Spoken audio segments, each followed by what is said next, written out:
You know, every Derby, even during the pandemic, lots of mint juleps are made with the fresh garnish that Churchill Downs uses. It comes from a farm right here in Louisville. WDRB's Lexi Ratterman tells us how farmers even took a hit during the pandemic.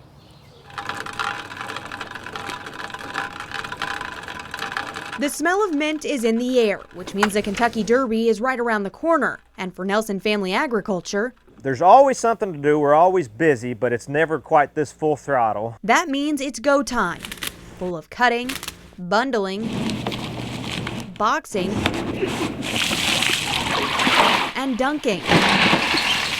But with a rare springtime snow, We don't think it'll affect us as far as the quality. farm owner Nick Nelson says they'll have to make up for lost time. We've got plenty of mint to supply everybody. It's if we can get it all cut timely.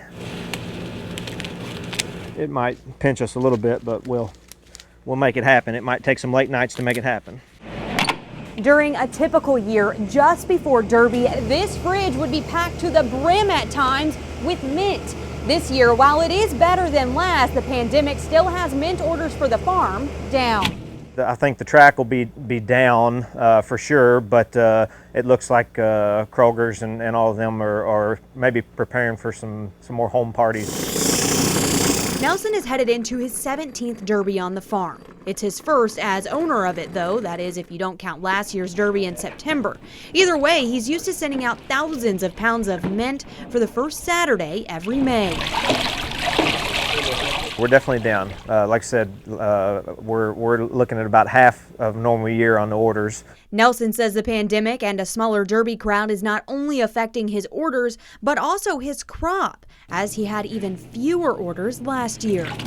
Luckily, it stays pretty good in the field for a while, so we were able to cut on a certain amount of it, but the 90% of it, we had to mow it off. While he says mint is a hardy plant and can withstand the snow and even regrow after they mow it, it's the timing that's the hard part. From growing it, it was tough to try and line everything out and make sure, because we still had to make sure it was going to be good for this year.